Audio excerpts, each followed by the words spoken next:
हे दोस्तों, एसेट कोई भी वो चीज़ होती है जो आपकी जेब में पैसे डालती है, जबकि लाइबिलिटी कोई भी वो चीज़ होती है जो आपकी जेब से पैसे ले लेती है। ये लेसन जब मैंने रिच डैड पुअर डैड से सीखा था, तो सबसे नेक्स्ट क्वेश्चन मेरे दिमाग में यही आया कि यार अमीर बनने के लिए कौन से एसेट्स हमें बनाना चाहिए ना। इसके ऊपर जब मैंने बहुत सारा रिसर्च किया, अलग अलग बुक्स पढ़ी, तो मुझे कई सारे कॉमन एसेट्स मिले जिससे मैक्सिमम लोग मिलियनर्स बनते हैं, और उसका एक डिटेल वीडियो मैंने बना के डाला था ना। वो जो एसेट्स थे वो सबसे कॉमन एसेट्स है जिसका यूज़ करके मैक्सिमम लोग अमीर बनते हैं, विच इज़ वेरी पावरफुल। लेकिन आज के वीडियो में मैंने थोड़ा कुछ हटके किया है। आज के वीडियो में हम ऐसे एसेट्स के बारे में बात करेंगे जो इतने पॉपुलर नहीं है, रेयर है, लेकिन इनसे भी बहुत पैसे बनते हैं। So now let's start with that 7 asset that can really make you super rich, but जो इतने कॉमन नहीं है। So let's start with asset number 1। Early 1970s की बात थी। जॉर्ज लुकस ने एक मूवी बनाई थी अमेरिकन ग्राफिटी नाम की, जो बहुत बड़ी सक्सेस बन गई थी। और ये चीज़ सब लोगों के लिए बहुत सरप्राइजिंग थी, बिकॉज ये जो मूवी थी वो काफ़ी स्मॉल बजट में बनाई गई थी, लेकिन इससे बहुत बड़े प्रॉफिट मिले थे ना। इस सक्सेस के बाद लुकस के पास एक और सपना था, एक और उनका ड्रीम था। कुछ तो ऐसा उन्हें बनाना था जो स्पेस से रिलेटेड हो, जैसे पुरानी फ्लैश गॉर्डन की सीरियल्स होते थे वैसे टाइप के। बट उनका ये जो आइडिया था वो बिग स्टूडियोज को इतना समझ में नहीं आ रहा था। साइफाई उस टाइम पे बहुत ही नीश कैटेगरी थी, बहुत रिस्की थी और बहुत ज़्यादा अनप्रॉफिटेबल कैटेगरी थी। बट फिर भी 20th सेंचुरी फॉक्स ने हेजिटेट करते करते ही सही, लेकिन लुकस के आइडिया को थोड़ा सा सपोर्ट दे दिया, बस इसलिए बिकॉज अमेरिकन ग्राफिटी ने काफ़ी अच्छा ट्रैक रिकॉर्ड बना दिया था, और उस चक्कर में उन्होंने रिस्क लेते हुए लुकस को सपोर्ट कर दिया ना। लुकस का जो विजन था ना वो बहुत बड़ा था, और वो नेगोशिएशन में भी काफ़ी अच्छे थे। इसीलिए जब वो अमेरिकन ग्राफिटी के सक्सेस के बाद फॉक्स के पास पहुंचे ना, तब उन्होंने एक बहुत अनयूजुअल रिक्वेस्ट करी, और ये रिक्वेस्ट बहुत इंटरेस्टिंग थी। देखो बात ये थी ना कि लुकस ने अभी अभी एक हिट मूवी दी थी, तो इसके बाद यूजुअली क्या होता है कि डायरेक्टर्स हिट मूवी के बाद अपना प्राइस बढ़ा देते हैं और यूजुअली ज़्यादा चार्ज मांगते हैं। बट उनकी रिक्वेस्ट में पहली चीज़ ये थी ना कि उन्होंने बोला कि मैं कैश कम लूँगा, नॉर्मली डायरेक्टर्स जितना लेते हैं उससे कम लूँगा। अब ये चीज़ फॉक्स वालों को काफ़ी इंटरेस्टिंग लगी। मैक्सिमम फिल्म मेकर्स तो क्या करते हैं, ज़्यादा से ज़्यादा मोटा मोटा चेक मिल जाए स्टार्टिंग में ही, उस पर ही फोकस करते हैं। बट लुकस ने ऐसा नहीं सोचा। उसके बजाय उन्होंने सिर्फ 2 चीज़ मांगी कि मुझे मर्चेंडाइजिंग के राइट्स दे देना, और सीक्वल अगर इस मूवी के बनते हैं जो हिट हो जाते हैं तो उसके राइट्स भी मुझे चाहिए ना। ये चीज़ फॉक्स वालों के लिए कोई इतनी बड़ी सोचने वाली बात नहीं थी। वो टाइम पे एक्शन फिगर्स, मर्चेंडाइजिंग, ये सारी चीज़ें में हार्डली पैसे बनते थे। अब ये डील उनके लिए बहुत अच्छी थी, बिकॉज मैक्सिमम एग्जीक्यूटिव्स को पता था कि ये जो वियर्ड साइफाई मूवी होती है और उससे रिलेटेड टॉय और जो मर्चेंडाइजिंग होती है ना, उसमें इतने ज़्यादा पैसे बनते ही नहीं है, कभी नहीं बनते हैं। इसीलिए उन्होंने हैप्पीली एग्री कर दिया कि चलो मर्चेंडाइजिंग के राइट्स भी ले लो, सीक्वल राइट्स भी ले लो, बट हमें पैसे कम देने पड़ेंगे, तो हमारे लिए विन सिचुएशन ही है। इनफैक्ट उनका एसेंस ही ऐसा था कि यार keep the stupid T shirts and toy stuff, nobody cares. But ये जो सिंपल सी शर्त थी ना, वो आगे जाके लुकस के लिए बहुत बड़ा टर्निंग पॉइंट साबित हुआ। बिकॉज जब ये जो स्पेस वाली मूवी थी जिसका नाम स्टार वॉर्स रखा गया, ये जब मई 1977 में रिलीज हुई, तो उसने सारे बॉक्स ऑफिस के रिकॉर्ड तोड़ दिए, शैटर्ड कर दिए। ऑडियंस लाइन में लग लग के इस मूवी को देख रही थी, बार बार देख रही थी। बच्चे से लेके बड़े तक सब लोग ऑब्सेस्ड हो गए थे इस मूवी के जो कैरेक्टर्स थे, लूक स्काईवॉकर, प्रिंसेस लिया, हैन सोलो, डार्थ वेडर, ये सभी कैरेक्टर्स का क्रेज आ गया था सब में। सडनली ये जो राइट्स थे T shirt, lunch boxes, posters के, जिन्हें स्टूडियोज वाले कचरा समझ रहे थे, वो एक्चुअली में सोने की खदान निकली, जिस पूरी खदान पे लुकस का कंट्रोल था। इसलिए जब एक छोटी सी टॉय कंपनी जिसका नाम कैनर था, जब उसने लुकस से लाइसेंस ले लिया स्टार वॉर्स के फिगर्स बनाने का, तो इसके बाद तो मज़े ही मज़े हो गए लुकस के। डिमांड इतनी ज़्यादा थी कि क्रिसमस 1977 में कैनर ने अर्ली बर्ड सर्टिफिकेट बेचना चालू कर दिया। मतलब बेसिकली वो टॉयज़ नहीं बेच रहे थे, सिर्फ एक प्रॉमिस बेच रहे थे, एक रसीद बेच रहे थे कि हाँ आपने एक्शन फिगर खरीद लिया है, जब हमारा मैन्युफैक्चरर बना के हमें दे देगा तब हम आपके वहाँ पे टॉय पहुँचा देंगे। बिकॉज मैन्युफैक्चरर इतना जल्दी जल्दी टॉय नहीं बना पा रहा है, और लोग खुशी खुशी उस अर्ली बर्ड सर्टिफिकेट को खरीद रहे थे। मतलब सिर्फ कुछ टाइम में ही स्टार वॉर्स एक अनस्टॉपेबल फिनोमिना बन गया था, जिसने tens of millions of dollars बना के दे दिए, जो उस टाइम के लिए बहुत बड़ा पैसा था। और बात यहीं पे नहीं रुकी, ये tens of millions of dollars फिर hundreds and millions of dollars बन गए। हर बार जब कोई एक टॉय बिकता, पोस्टर बिकता, लंच बॉक्स या टी शर्ट बिकता, तो लुकस की कंपनी जो लुकस फिल्म्स नाम की थी, उसको एक मैसिव कट मिलता प्रॉफिट का। जहाँ पे मैक्सिमम डायरेक्टर सिर्फ 1 टाइम पेमेंट ले लेते, बड़ा सा मोटा पैसा ले लेते, वहीं पे लुकस का ये जो आइडिया था, ये कैश के बदले में ये जो राइट्स लेने का जो डिसीजन था, उस पर बहुत बड़ा उनको प्रॉफिट मिला। और तो और लुकस के पास अब सीक्वल्स की राइट भी थी, इसीलिए क्रिएटिविटी कंट्रोल भी उनके हाथ में ही था। जिसके बाद जब एम्पायर स्ट्राइक बैक जो 1980 में आई, और उसके बाद रिटर्न ऑफ जेडाई जब 1983 में आई, तो हर मूवी ने सक्सेस के फ्यूल में और ज़्यादा आग लगा दी। नए कैरेक्टर्स आना चालू है, नई स्टोरी लाइन्स बनना स्टार्ट हुई, जिसकी वजह से मोर टॉयज एंड मर्चेंडाइज बिकना स्टार्ट हो गई। जिससे लूकस को बहुत मोटा पैसा मिला। और ये मोटे पैसे का उन्होंने ऐसे ही नहीं रखा, उन्होंने इससे फिर स्पेशल इफेक्ट इनोवेशन करना स्टार्ट किया। मूवी के विजुअल बनाने के ऊपर उन्होंने काम किया, साउंड इंजीनियरिंग पे काम किया स्काई वॉकर साउंड नाम से। फिर वीडियो गेम डेवलपमेंट में भी उन्होंने पैसे लगाए लूकस आर्ट्स नाम के। ये हर चीज़ पॉसिबल हुई क्यों? बिकॉज उन्होंने कैश से ज़्यादा फोकस किया एक और एसेट पे जिसे बोलते हैं आईपी। उनकी जो आईपी थी, इंटेलेक्चुअल प्रॉपर्टी, इसने उनको इतना कैश फ्लो ला के दिया जिससे फिर उन्होंने और बहुत सारे अलग अलग बिजनेसेस में पैसे डाले और वो बहुत अमीर हुई। फास्ट फॉरवर्ड करके अगर देखो तो डेकेड्स लेटर स्टार वॉर एक ब्रांड बन चुका था, जिसके ऊपर फिर कई सारे expanded TV shows, novel, comics और इतनी सारी चीज़ें बनाई गई, जिस वजह से फिर 2012 में वॉल्ट डिज्नी कंपनी ने लुकास फिल्म्स को खरीद लिया। बताओ कितने में? $4.05 बिलियन में। जॉर्ज लुकास जो थे, उनका पर्सनल फॉर्च्यून ओवरनाइट मिलियनर से मल्टी बिलियनर का बन गया और डिज्नी ने भी फिर इस डील से काफ़ी पैसे कमाए। इनफैक्ट आज तक स्टार वॉर्स जो है ना, one of the highest grossing media franchise है ऑल टाइम की। और ये सब चीज़ के पीछे जो फाइनेंशियल सक्सेस थी, उसका क्रेडिट एक बहुत अच्छे डिसीजन पे जाता है, जो था लुकास का कैश के बजाय एज एन एसेट आईपी पे फोकस करना। अब आते हैं सेकंड एसेट पे। 2011 की बात है, एरिक फिनमैन जो सिर्फ 12 साल के थे ना, उनको $1000 गिफ्ट मिला उनके ग्रैंड मदर्स से ना। ओरिजिनली जो फंड उनको दिए गए थे, उन्होंने सोचा वो अपने कॉलेज फंड में यूज करेंगे क्योंकि उसका इंटेंशन यही था। बट उन्होंने कॉलेज फंड में डालने के बजाय उस पैसे को डाल दिया किसमें? बिटकॉइन में। बिटकॉइन तब उस टाइम पे सिर्फ $10 से $12 पर कॉइन में बिक रहा था। फिनमैन जो थे ना, वो कन्विंस थे कि ट्रेडिशनल स्कूलिंग से उनका कुछ नहीं होने वाला है और फ्यूचर जो होगा वो इमर्जिंग टेक्नोलॉजीज का होगा, जैसे कि क्रिप्टो का। इसीलिए वो उस पर इन्वेस्ट करना चाहते थे। उनकी फैमिली थोड़ी सी रिलेक्टेंट थी बट सपोर्टिव भी थी कि चलो ठीक है, जो कर रहा है करने देते हैं, वैसे भी गिफ्ट का पैसा है। और गेस व्हाट, एरिक फिनमैन का ये डिसीजन बहुत प्रॉफिटेबल साबित हुआ क्योंकि 2013 तक जो बिटकॉइन का प्राइस था ना, वो ऊंचा उड़ के $1000 पर कॉइन तक पहुंच गया था। उस टाइम पे एरिक ने कुछ बिटकॉइंस को बेच दिया और वहाँ से पैसे निकाल के अपनी खुद की ऑनलाइन एजुकेशनल स्टार्टअप चालू करी, बोटैंगल नाम की, जहाँ पे वो स्टूडेंट्स की हेल्प करते थे वीडियो चैट की मदद से। इसके बाद इतना ही नहीं, उन्होंने उस पैसे से कंपनी जो बनाई उसको फिर बेच भी दिया in exchange for more bitcoin, जिसके बाद बिटकॉइन में उनका सिग्निफिकेंट पोर्शन आज भी मौजूद है। एरिक ने ना ये सारी चीज़ करने से पहले एक फेमस डील करी थी अपने पेरेंट्स के साथ कि अगर वो $1 मिलियन 18 साल से पहले बना लेंगे तो वो कॉलेज नहीं जाएंगे, बिकॉज उनको कॉलेज में इतना इंटरेस्ट नहीं था। एंड गेस व्हाट, 18 साल के पहले तक इस लड़के ने $1 मिलियन का मार्क क्रॉस कर दिया सिर्फ as a teenager. Crypto products and NFTs are unregulated and can be highly risky. There may be no regulatory recourse for any loss from such transactions. ना क्रिप्टो करेंसी कोई बहुत uncommon asset नहीं है। इस asset का use करके भी कई सारे लोगों ने पैसे कमाया है, बट हाँ, ये रिस्की है ना। क्रिप्टो करेंसी में ऊंच नीच आते रहती है, बट लॉन्ग टाइम में क्रिप्टो मार्केट भी हमेशा ऊपर ही जा रहा है, स्पेशली बिटकॉइन। सो अगर आप भी इसमें इंटरेस्टेड हो तो इस बात पे ध्यान देना। अभी मार्केट में ना करेक्शन चल रहा है और इस वजह से क्रिप्टो के प्राइसेस नीचे आए हैं, लेकिन एक्सपर्ट्स का कहना है कि ये भी एक गोल्डन अपॉर्चुनिटी है, क्योंकि बैरिश मार्केट ही वो टाइम होता है जब स्मार्ट इन्वेस्टर्स एंट्री लेते हैं, ताकि जब मार्केट बाउंस बैक करे तो उनको मैक्सिमम रिटर्न्स मिल सके। तो अगर आप भी क्रिप्टो में इन्वेस्ट करने का सोचते हो या इसमें इंटरेस्ट रखते हो, इस एसेट में अपने पैसे लगाने का, तो ये परफेक्ट टाइम हो सकता है। बट हाँ, आपको कौन सा प्लेटफॉर्म यूज करना चाहिए जो सिक्योर हो क्रिप्टो में इन्वेस्ट करने के लिए? वेल, इसके लिए इंडिया के सबसे बड़े एक्सचेंज में से एक है CoinSwitch. CoinSwitch financial intelligence unit of India से रिकग्नाइज्ड है और 2 करोड़ से भी ज़्यादा यूजर्स ने इस प्लेटफॉर्म पर अपना ट्रस्ट दिखाया है। और इसमें एक और ज़बरदस्त फीचर है स्मार्ट इन्वेस्टमेंट का। आपको बस अपने पैसे इसमें इन्वेस्ट करने हैं और ये ऑटोमेटिकली ग्रो होगा प्रॉफिट्स के साथ। आपको सोते सोते भी इससे पैसे कमाने का मौका मिलता है। मैंने डिस्क्रिप्शन में इसकी लिंक दी हुई है, अभी जाके आप इसे डाउनलोड कर सकते हो। आपको पता है कॉइनस्विच पर प्रूफ ऑफ रिजर्व POR भी मेंटेन किया जाता है। जैसे कि for example total customer holding जो है क्रिप्टो प्लस INR, वो कॉइनस्विच पे 2774 करोड़ की है, जबकि कॉइनस्विच की holding total crypto plus INR में 3497.22 करोड़ है ना। ये दिखाता है उनकी स्ट्रॉन्ग फाइनेंशियल हेल्थ को। कॉइनस्विच ने अभी रिसेंटली कॉइनस्विच कैश कैंपेन भी लॉन्च किया है, जिससे WazirX के यूजर्स उनका जो फंड है जो स्टक हो चुका है उसे भी विड्रॉ कर सकते हैं। अगर आप ये सारी चीज करने में इंटरेस्ट रखते हो तो लिंक डिस्क्रिप्शन में दी है, डू चेक इट आउट। अब आते हैं एसेट नंबर 3 पे। ये वाला भी एक रेयर एसेट है जो काफी कम लोग इससे पैसे कमा रहे हैं, बट ये भी कई लोग के लिए पावरफुल हो सकता है। Benjamin kicks, the tin who made millions from sneakers. ना ये जो बेंजामिन है, जिसे बेंजामिन किक्स भी बोलते हैं, उसने स्टार्ट किया रीसेलिंग करना स्नीकर्स का अपने अर्ली टीन्स में ही, मतलब अराउंड 2013-2014 में उसने रीसेलिंग करना स्टार्ट किया स्नीकर्स का।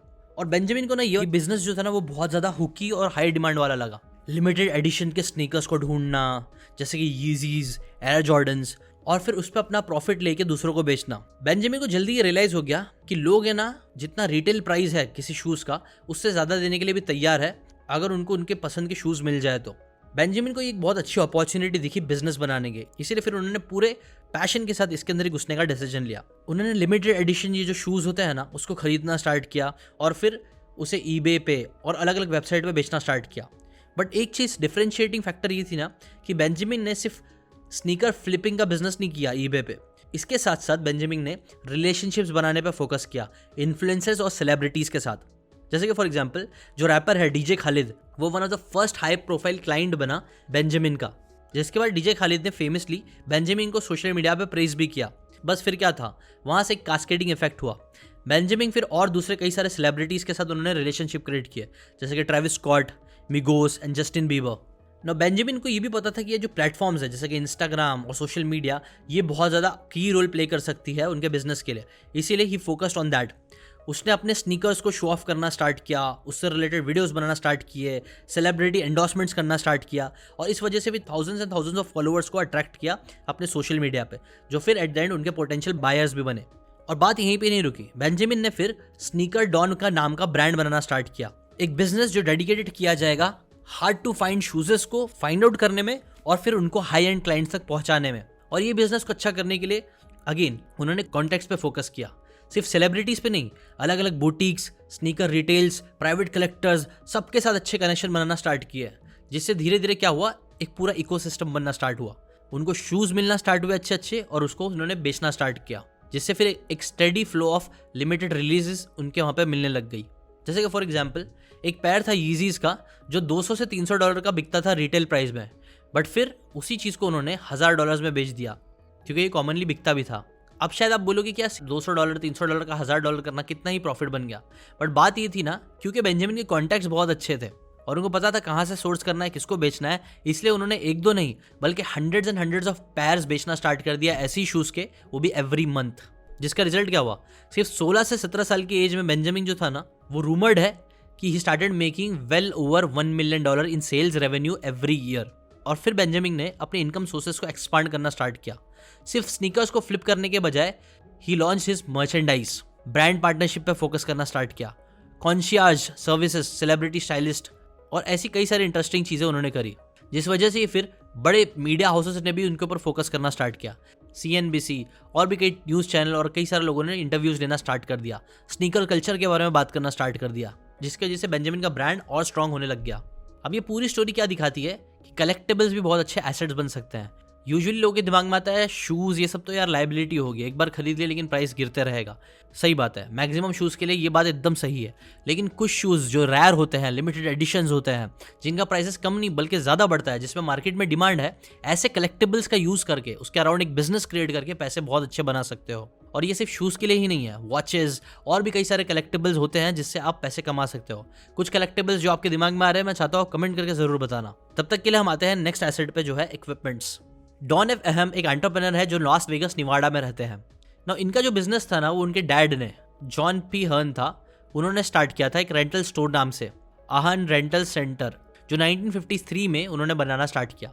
अब इस शॉप का जो प्राइमरी बिजनेस था वो क्या था, रेंट आउट करना लाइट कंस्ट्रक्शन टूल्स और इक्विपमेंट्स लोकल कॉन्ट्रैक्टर्स को। 1983 में डॉन अहम ने ये फैमिली बिजनेस अपने हाथ में ले लिया। स्टार्टिंग में जब उन्होंने इस बिजनेस को अपने हाथ में लिया तो वो सिर्फ एक सिंगल स्टोर में काम कर रहे थे जो छोटे मोटे टूल्स कॉन्ट्रैक्टर्स को देते थे।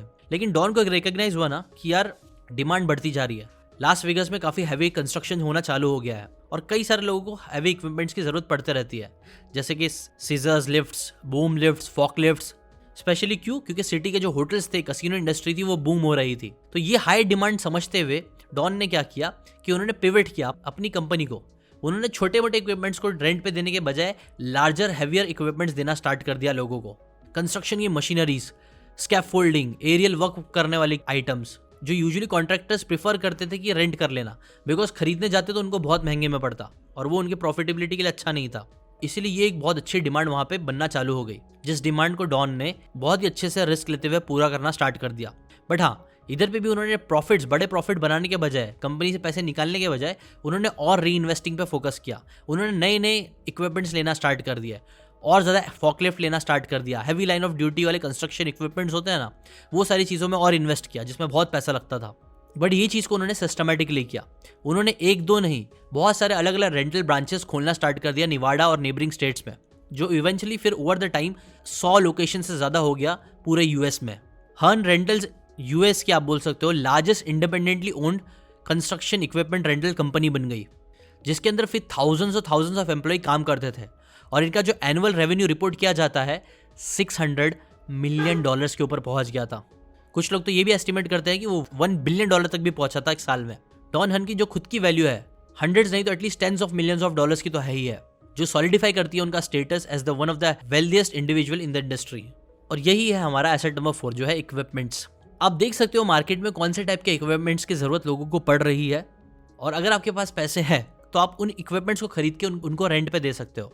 जैसे कुछ और एग्जांपल्स आपको देता हूँ, party and event equipment rentals. अब यूजुअली जो पार्टीज और ये सारी चीज़ों में कई बार इक्विपमेंट्स की नीड पड़ती है, टेबल्स, चेयर्स। आप देखोगे तो कई सारे लोगों ने ये सिर्फ रेंटल करके भी बहुत सारे पैसे बनाए हैं। आजकल आप देखोगे तो वीडियोस का भी ज़माना है, बहुत सारे लोग इसीलिए कैमरा खरीदते हैं और लाइटिंग्स और बहुत सारे इक्विपमेंट्स जो वीडियो बनाने के लिए ज़रूरत पड़ती है उनको खरीदते हैं और रेंट पे देते हैं, और उससे भी अच्छा खासा प्रॉफिट बनाते हैं। तो ये भी एक इंटरेस्टिंग एसेट है जिसे आप चेकआउट कर सकते हो। नेक्स्ट आते हैं एसेट नंबर 5 पे। महेश गुप्ता एक इंडियन एंटरप्रेन्योर है जिन्हें प्योर वाटरमैन भी बोला जाता है, जिनकी Kent RO system water purifying company India में है। अब 1990s की बात है, महेश गुप्ता जी के जो बच्चे थे, चिल्ड्रन थे, वो कंटामिनेटेड पानी पी के बीमार पड़ रहे थे। मार्केट में कुछ सोल्यूशंस तो थे जिससे आप कंटामिनेट वाटर को साफ कर सकते हो, लेकिन जो भी एग्जिस्टिंग सोल्यूशंस थे वो उनको इतने पसंद नहीं आ रहे थे। इसीलिए उन्होंने बोला कि मैं खुद से अपना एक सोल्यूशन क्रिएट करूंगा, एक बेटर प्यूरिफायर बना के। तब उन्होंने डेवलप किया और पेटेंट कराया एक unique reverse osmosis plus UV filtration system, जिसे हम लोग आरओ और यूवी फिल्ट्रेशन सिस्टम बोलते हैं, जो इतना रोबस्ट और फ्लेक्सिबल था कि वो इंडिया के डाइवर्स वाटर क्वालिटी, जो अलग अलग क्वालिटी है, सबको हैंडल कर सकता है। उनका जो पहला प्रोटोटाइप उन्होंने बनाया था वो अपने घर पे बनाया था। फिर इसके बाद उसको उन्होंने कमर्शियलाइज करा डिज़ाइन करके कैंट आरओ ब्रांड से। अब क्योंकि ये एक इंटरेस्टिंग प्रॉब्लम थी और उसका बहुत इंटरेस्टिंग सोल्यूशन था कैंट आरओ, इसीलिए कैंट आरओ बहुत जल्दी एक्सप्लोड कर दिया पॉपुलैरिटी के मामले में इंडिया भर में। और करता क्यों नहीं, क्योंकि इसके पीछे रिगरस एडवर्टाइजमेंट, सेलिब्रिटी इंडोर्समेंट्स और कई सारे इफेक्टिव पेटेंट टेक्नोलॉजी लगी हुई थी। इसीलिए आज आप देखोगे तो कैंट आरओ जो है ना, वो हाउस होल्ड नेम बन चुका है, जिसकी एनुअल रेवेन्यू आज थाउजेंड्स ऑफ करोड़ की है, hundreds of millions of US dollar के हिसाब से। गुप्ता जी तो खुद एक मल्टी मिलियनर है, जो थोड़ी धीरे धीरे बिलियनर की कैटेगरी में जा रहे हैं। और ये सब कैसे हुआ? उनके इन्वेंशन की वजह से। और ये सारा पैसे बनने के पीछे बिजनेस, बहुत सारी चीज़ें हैं, लेकिन एक और एसेट है जिसे बोलते हैं पेटेंट्स। गुप्ता जी ने जो अपना प्रोटोटाइप बनाया फिर उसको पेटेंट कराया, उस पेटेंट की वजह से ही आप बोल सकते हो उनका ब्रांड बनने में और उनको बहुत ज़्यादा मदद मिली, जिसकी वजह से फिर उन्होंने बहुत पैसे भी कमाए। अगर आप भी कोई ऐसी टेक्नोलॉजी क्रिएट करते हो जो एग्जिस्टिंग मार्केट में नहीं है, जो आपने इन्वेंट करी है, कुछ तो ऐसा प्रॉब्लम का सोल्यूशन जो आपने बनाया है, तो आप उसको पेटेंट करा के उससे बहुत पैसे कमा सकते हो, जो आपको लाइफ टाइम पैसे कमाने में हेल्प कर सकता है। कई बार जो पेटेंट्स होते हैं लोग उसका यूज़ करके खुद बिजनेस खड़ा करते हैं, बट कई सारे लोग ऐसे भी होते हैं जो पेटेंट करवाते हैं और फिर उस पेटेंट को लाइसेंसिंग कराते हैं, मतलब दूसरी कंपनीज को अपने राइट्स देते हैं कि हाँ, ये कंपनी मेरे ये पेटेंट का यूज़ करके प्रोडक्ट मैन्युफैक्चर कर सकती है। तो इससे पैसिव इनकम आती है, मतलब बिना काम करे भी कई सारे लोग हैं जिनको पैसे आते रहते हैं। अब आते हैं एसेट नंबर 6 पे। 1980s में ना बॉक्सिंग बहुत फेमस चल रहा था। तब वहाँ के जो बॉक्सिंग रिंग के अनाउंसर थे उनका नाम था माइकल बफर। उन्होंने एक आइकॉनिक फ्रेज बोलना स्टार्ट किया, जो फ्रेज बहुत ज़्यादा पॉपुलर हो गया। क्या था वो phrase? Let's get ready to. अब मैंने यहाँ पे बीप क्यों डाला है, वेल पता चलेगा। बिकॉज बात यह है ना कि बफर ने ना इस जो फ्रेज को है ना उसको 1992 में ट्रेडमार्क कर लिया। मतलब कोई भी उनके अलावा ये फ्रेज नहीं यूज़ कर सकता है, और अगर करेगा कोई कमर्शियली तो वो उनके ऊपर केस कर सकता है। ये फ्रेज बहुत ज़्यादा पॉपुलर हो गया, इस वजह से ही फिर इसकी डिमांड आने लग गई। उन्होंने इसी फ्रेज को लाइसेंस किया वीडियो गेम्स वालों को, मूवीज़ वालों को, मर्चेंडाइज वालों को कमर्शियली, जिसकी वजह से उन्होंने hundreds of millions of dollars कमाए। इनफैक्ट एस्टिमेट किया जाता है कि सिर्फ इस एक लाइन को ट्रेडमार्क करा के उन्होंने $400 मिलियन कमाए ओवर हिज करियर। अब ये चीज़ इतनी काम क्यों करी? वेल ऑब्वियसली बिकॉज ये फ्रेज बहुत ज़्यादा डिफरेंट था बट रिकग्नाइजेबल था, जो एक सिंबल जैसा बन गया बड़ी फाइट्स में और हाई एनर्जी इवेंट्स के लिए। अब क्योंकि ये लाइन इतनी फेमस थी, ये लोगों के अंदर एक इमोशन पैदा कर रही थी, इसलिए कई सारे लोग प्रमोटर्स थे, वो चाहते थे कि वो थोड़ा सा उस इफेक्ट को अपने प्रमोशन में यूज़ कर सके, तो कई लोग पैसे भी देते थे। अगर आपको ये वाली एग्जाम्पल अभी इतना पसंद नहीं आ रही है तो एक और एग्जाम्पल देता हूँ। जो हमारे US का प्रेसिडेंट है डोनाल्ड ट्रंप, उनका भी एक ट्रेडमार्क लाइन है, यू आर फायर्ड। उन्होंने यू आर फायर्ड बेसिकली एक अपेरेंटिस टीवी शो था जो बहुत आइकॉनिक बना, उन्होंने इसको ट्रेडमार्क कर लिया और ये उन्होंने ट्रेडमार्क 2000 में किया। वैसे तो उन्होंने इसके कुछ वेरिएशंस को भी ट्राइड किया ट्रेडमार्क करने का, जैसे कि board game, slot machine and other merchandise. ये भी जो लाइन थी ना वो उनके शो में बहुत ज़्यादा हिट हुई। तो हमेशा जो शो का क्लाइमैक्स होता था ना तब वो बोलते थे यू आर फायर्ड, और ये चीज़ लोगों को बहुत पसंद आती थी। इस वजह से उन्होंने इसको ट्रेडमार्क कर लिया। हाँ, शायद से उन्होंने इतना ज़्यादा पैसा नहीं कमाया इस चीज़ से जितना बफर ने कमाया था, बट स्टिल बोला जाता है कि उनके इस let's get ready to rumble से मिलियंस ऑफ डॉलर्स तो जनरेट हुए ही रॉयल्टीज़ और ब्रांड अवेयरनेस की वजह से। इसलिए एक और रेयर एसेट जिससे आप पैसे कमा सकते हो है ट्रेडमार्क, किसी चीज़ को ट्रेडमार्क करा के। बट हाँ, इसके बारे में आपको पेटेंट, ट्रेडमार्क, ये सारी चीज़ें थोड़ी कॉम्प्लिकेटेड हो सकती है, तो इसके बारे में आपको सीखना पड़ेगा, समझना पड़ेगा। मैं कुछ वीडियो के लिंक्स डाल दूंगा डिस्क्रिप्शन में जिसके बारे में आप डिटेल में अगर समझना चाहते हो इनके बारे में कि इंडिया में कैसे हो सकता है, तो उसके मैं कुछ वीडियोज़ के लिंक दे दूंगा, आप जाके देख लेना। अब आते हैं लास्ट एसेट पे जो काफ़ी इंटरेस्टिंग है। 1970s में एक पर्सनल कंप्यूटर जो था ना वो इन्फेंसी मोड पे था, मतलब बच्चा पैदा ही हुआ था समझो। ज़्यादातर जो इंडस्ट्री प्लेयर्स थे ना वो अज्यूम कर रहे थे कि हार्डवेयर जो है ना वो सबसे मेन चीज़ है जिस पे फोकस होना चाहिए, बिकॉज वहीं पे पैसे बनेंगे। सॉफ्टवेयर पे कोई भी इतना ध्यान नहीं दे रहा था। यूजुअली लोग उसको फ्री में दे रहे थे या माइडर एड ऑन की तरह लोगों को दे रहे थे।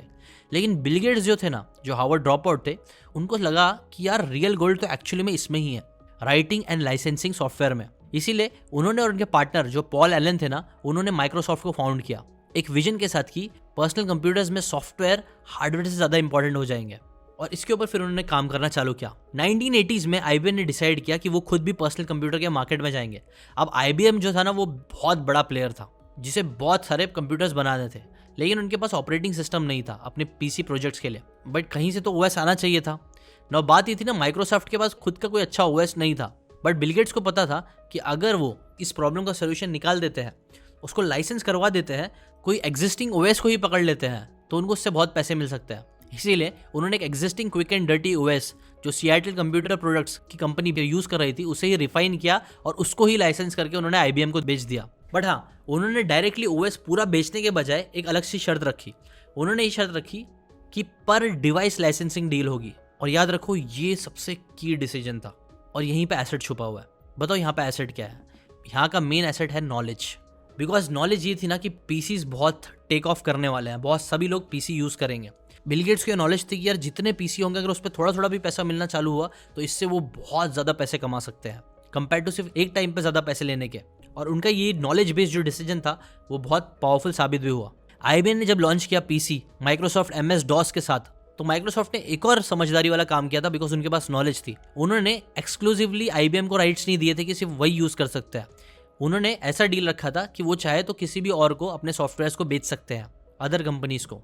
और गेस व्हाट, ये दो की डिसीजन नॉलेज की वजह से, ये की डिसीजन की वजह से क्या हुआ कि जब PC मार्केट एक्सप्लोड हुआ 1980s में, तो MS-DOS सबसे स्टैंडर्ड ऑपरेटिंग सिस्टम बन गया पूरे वर्ल्ड में, जिसके बाद माइक्रोसॉफ्ट को लाइसेंसिंग फीस मिलना चालू हुई मिलियंस ऑफ डॉलर्स की PCs से। और वो भी सिर्फ एक कंपनी से नहीं, कई सारी कंपनी से, जैसे कि कॉम्पैक्ट, डेल, HP, सब ने इनको पैसे देना स्टार्ट कर दिया।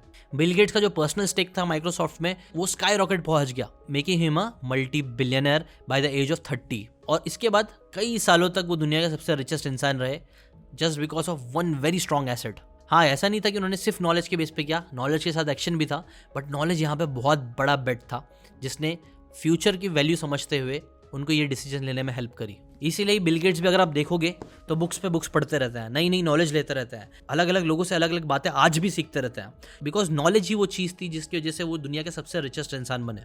इसलिए मैं आपसे भी रिक्वेस्ट करूंगा कि ना अपनी लाइफ में नॉलेज लेते रहो, अलग अलग बुक्स की बातें सीखते रहो, बुक्स पढ़ो, अलग अलग एंटरप्रेन्योर्स की बुक्स पढ़ो, अलग अलग लोगों की बुक्स पढ़ो जो पैसे बना रहे हैं इंडस्ट्री में, आने वाले टाइम में ट्रेंड क्या क्या होने वाला है उनके बारे में पढ़ो। और अगर नहीं पढ़ सकते हो तो एटलीस्ट एक चीज़ करो, ये मेरा सीकन चैनल है जहाँ पे मैं संडे बाय संडे बुक्स की समरीज लेके आता रहता हूँ, उसको एटलीस्ट सब्सक्राइब करके रखो। यहाँ पे हम लोग फालतू बकवास करने के बजाय, सिर्फ टाइम वेस्ट करने के बजाय ऐसी बातें करते हैं, सीखते हैं जो हमारी लाइफ में वैल्यू ऐड करे, मेरी खुद की भी लाइफ में और आपकी लाइफ में भी। इसलिए अगर आपने अभी तक सब्सक्राइब नहीं करके रखा है तो चैनल को सब्सक्राइब कर लो और वीकली सीखते रहो, खुद से जाके भी बुक्स पढ़ते रहो, क्योंकि उसका पावर सबसे अलग होगा, सबसे बेस्ट होगा। बट हाँ, जब तक बुक्स नहीं पढ़ सकते हो, साइड में मोटिवेशन के लिए एटलीस्ट ये समरीज देखते रहो। मैं आपके बिहाफ में जो बुक की नॉलेज आपको लाके देता रहूँगा, ये भी आपके लिए बहुत बहुत बड़ा एसेट बनेगा, जो आपको एक नहीं, दो नहीं, मल्टीपल सोर्सेज ऑफ रेवेन्यू बनाने में हेल्प कर सकता है, जैसा कि खुद मेरे साथ भी हुआ है। नॉलेज ही वो रीज़न था जिसकी वजह से आज मैं मल्टीपल रेवेन्यू क्रिएट कर पाया हूँ। अगर मुझे नॉलेज ही नहीं होता तो आज मैं शायद कहीं जगह पे जॉब कर रहा होता और मेरे पास सिर्फ एक सैलरी, एक way of source of money होता। बट क्योंकि मैंने अलग अलग एंटरप्रेन्योर्स के बारे में सीखा, अलग अलग बुक्स पढ़ा, इसलिए मुझे भी पता चला कि यार इतने सारे अलग अलग एसेट्स होते हैं, इतने अलग अलग तरीके होते हैं पैसे कमाने के, और मैं तो सिर्फ एक में अटका हूँ। और ये नॉलेज नहीं मुझे भी काफ़ी पैसे कमाने में हेल्प करे है और आपको भी ज़रूर करेगा, इसलिए चैनल को सब्सक्राइब करके रखना। मिलते रहेंगे हम हर हफ्ते, एटलीस्ट संडे तो मिलेंगे ही, और भी वीडियोस में डालता रहता हूँ नॉलेजेबल, जो आपकी लाइफ में वैल्यू ऐड करेंगे। अभी के लिए इतना ही। अगर आपको ये वीडियो काम का लगा हो और आपको और एसेट्स के बारे में सीखना है, और अलग अलग टाइप के एसेट्स क्या होते हैं, तो इसके ऊपर डिटेल मैंने 21 एसेट्स का एक वीडियो बना के डाला है। ये वाला वीडियो जो आपको स्क्रीन पे दिख रहा होगा, वहाँ से जाके वो वीडियो देख लो, वो भी धमाकेदार है। उसमें मैंने फ्री एसेट्स के बारे में बात किया जो आपकी जेब में पैसे डालने में आपकी हेल्प करेंगे, तो वो भी जाके देख लो। अभी के लिए इतना ही, मिलते हैं नेक्स्ट वीडियो में, बाय बाय।